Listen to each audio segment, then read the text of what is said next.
भगवान शिव के भक्त काफी है, जैसे कि ये। आपका सोचना गलत नहीं है, पर अब मिलिए इन भक्तों से।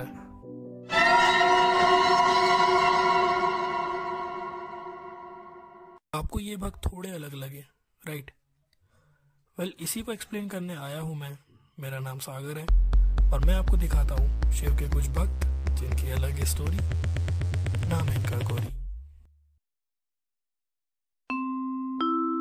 वीडियो में आगे बढ़ने से पहले आपको बताना चाहूंगा कि इस वीडियो का ब्रेन सोर्स इंटरनेट है एंड मेरी किसी भी तरह की इंटेंशन नहीं है कि मैं किसी के रिलीजियस या पर्सनल सेंटिमेंट्स हर्ट करूं। So now enjoy the video according to that. भगवान शिव ही इस दुनिया के पहले अघोरी थे जिन्होंने इस ग्रेट ट्रेडिशन को स्टार्ट किया। बट इंडिया में बाबा कीनाराम जी, जो कि फाउंडिंग फादर माने जाते हैं अघोर ट्रेडिशन के इंडिया में, उनका जन्म उत्तर प्रदेश के वाराणसी डिस्ट्रिक्ट के चंदौली विलेज, जो कि प्रेजेंट डे रामगढ़ है, यहाँ पर 1601 एडी में हुआ था। इनसे रिलेटेड एक स्टोरी है जहाँ पर कहा गया है कि at the time of birth 3 दिन तक ना तो ये रोए थे और ना ही इन्होंने ब्रेस्ट मिल्क पिया। और इस दौरान 3 दिन बाद 3 साधु, जो कि कहा जाता है सदाशिव यानी कि ब्रह्मा जी, विष्णु जी एंड शिव जी के ही रूप थे, अमेजिंगली जैसे ही उन्होंने बाबा कीनाराम को अपनी गोद में लिया वो रोने लगे। 150 साल तक जीने वाले बाबा कीनाराम को ही फाउंडिंग फादर कहा जाता है अघोर ट्रेडिशन का इंडिया में। आप कीनाराम बाबा के बारे में डिटेल में पढ़ सकते हैं, मैं उनका विकिपीडिया आर्टिकल डिस्क्रिप्शन में दे दूंगा। अब अगर अघोरी तांत्रिक की बात करें तो अघोरी तांत्रिक कपालिक ट्रेडिशन, जो कि एक नॉन पुराणिक फॉर्म है शैविज्म का, उसी से बिलोंग करते हैं। और कहा जाता है कि अघोरियों के आदि गुरु लॉर्ड दत्तात्रेय थे, जो कि ब्रह्मा विष्णु महेश के ही रूप थे एक सिंगल बॉडी के अंदर। और ये भी मेंशन्ड है कि लॉर्ड दत्तात्रेय ने अपनी ही बॉडी से मांस का टुकड़ा काटकर कीनाराम जी को दिया था प्रसाद के रूप में। और इसी तरह कीनाराम बाबा के पास वो दिव्य शक्ति आई और उनके और लॉर्ड दत्तात्रेय के बीच एक गुरु और शिष्य का संबंध बना।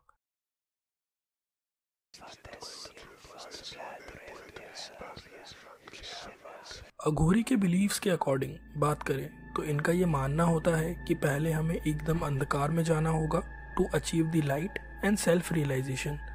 एक और बड़ी ही अलग अप्रोच होती है अघोरियों की, जो कि है शव साधना। अब जिन्हें शव साधना नहीं पता उन्हें मैं बता दूं, इसमें अघोरी किसी भी मुर्दे पे बैठ के मेडिटेशन करते हैं। बट ये कम्प्लीटली सच नहीं कि अघोरी सिर्फ ह्यूमन फ्लैश ही खाते हैं या शमशान में ही रहते हैं। ये बात टोटली कंफर्म नहीं है और इस चीज़ के बारे में मैं आपसे एंड में डिस्कस करूँगा। अघोरीज का शमशान में जाके मेडिटेशन करने के पीछे का रीज़न सिर्फ ये है कि शमशान ही एक ऐसी जगह होती है जहाँ पैदा होने की कोई इच्छा नहीं होती। इच्छा का सोर्स ब्रेन शमशान में जला दिया जाता है। ये एक रीज़न होता है उनके शमशान में रहने का। As of now modern practices में यूजुअली ये रिचुअल दिखाई नहीं देता और रिचुअल्स के रिगार्डिंग इन्फॉर्मेशन मैं आपको थोड़ी देर में बताऊंगा। अब अघोरी के वर्शिप से रिगार्डिंग इन्फॉर्मेशन में मैंने पाया कि अघोरी जनरली कुछ देवी और देवता को पूजते हैं, जिनमें से देवियों में तारा, धूमावती, बगलामुखी, भैरवी, इन 4 देवियों को मेजरली पूजा जाता है। और देवों में शिव के अवतार महाकाल, भैरव, वीरभद्र और अवधूत की पूजा की जाती है। और इन सब में अघोरी की कुल देवी माता हिंगलाज को बताया जाता है।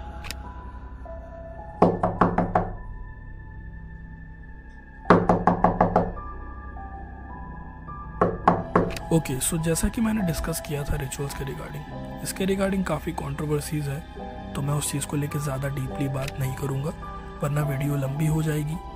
तो बेसिकली 5 तरह के प्लेसेस पे अघोरीज अपने रिचुअल्स करते हैं।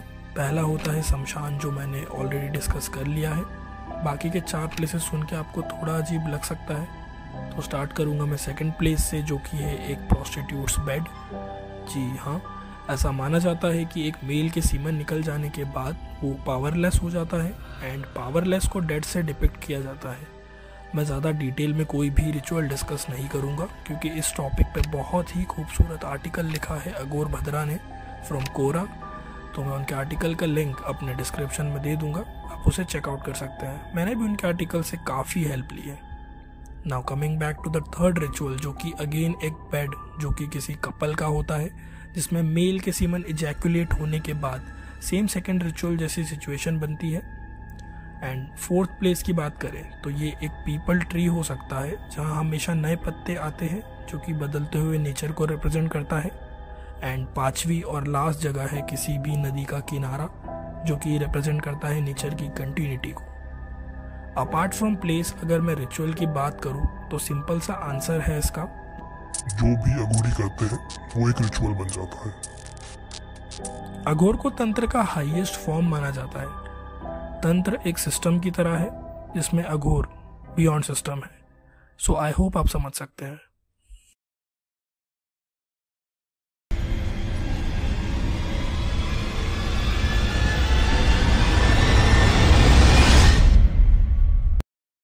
अब प्रेजेंट डे अघोरीज की बात करें तो बनारस के कीनाराम स्थल और मणिकर्णिका घाट, हरिद्वार के कुछ शमशान घाट, गुजरात के गिरनार पर्वत और तारापीठ का महाशमशान, ये कुछ ऐसी प्लेसेस है जहाँ चांसेस है कि आप रियल अघोरीज से मिले।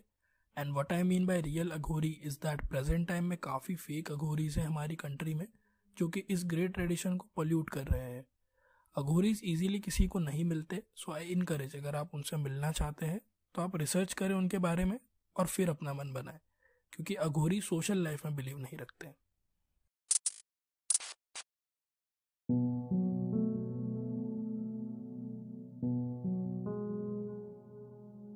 अब पहले फैक्ट की बात करूं तो अक्सर नागा साधु और अघोरीज को सिमिलर मान लिया जाता है, बट ये कंप्लीटली गलत है। नागा साधुस की बात करें तो ये एक ग्रुप का पार्ट होते हैं जिनके कई सारे अखाड़े होते हैं। ये मांस नहीं खाते, दे आर प्योर वेजिटेरियन, और बेसिकली नागाज एक फाइटिंग क्लैन है। मीनवाइल अघोरीज मेडिटेशन में बिलीव करते हैं और ये समटाइम फ्लैश भी खाते हैं।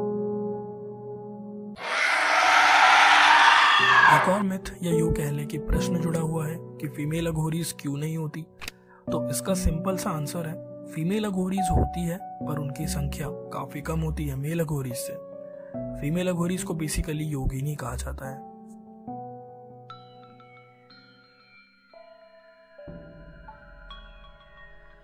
ओके, सो फैक्ट नंबर 3 की बात करें तो अलख निरंजन, ये शब्द आपने एक अघोरी के मुंह से सुना होगा at the end of his meditation.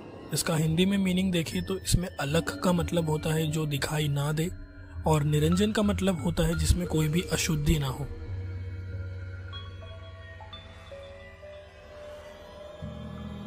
अब हमने काफी डिस्कशन करा एक अघोरी का, बट अघोरी वर्ड का मीनिंग ये भी अपने आप में एक टॉपिक है।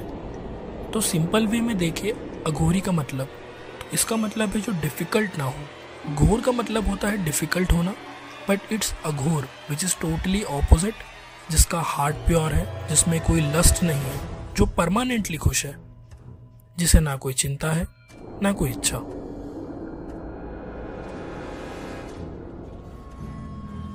अब एक बहुत ही बिजार फैक्ट बताता हूँ आपको, सुन के आपको थोड़ा सा शॉक लग सकता है क्योंकि जो नाम मैं अभी लेने वाला हूँ वो आपने एक्सपेक्ट नहीं किए होंगे। तो कुछ नाम है जैसे कि भगवान राम, प्रभु राम, श्री कृष्ण, बुद्ध, भृतरी, राजा हरिश्चंद्र, ये कुछ ऐसे नाम हैं जो अघोरी थे। जी हाँ, मेरी तरह आप भी थोड़ा सा शॉक हुए होंगे। जब मैं भी रिसर्च कर रहा था तो मुझे भी थोड़ा सा शॉक लगा था। अब मैं आपको बताना चाहूँगा कि द मेन फैक्ट इज कि अघोरी रिचुअल जो भी परफॉर्म करता है अपनी लाइफ में वो एक अघोरी ही कहलाता है। एंड रिसर्च के टाइम मुझे पता चला कि इन सब ने अपनी लाइफ में एक ना एक बार रिचुअल परफॉर्म किया था।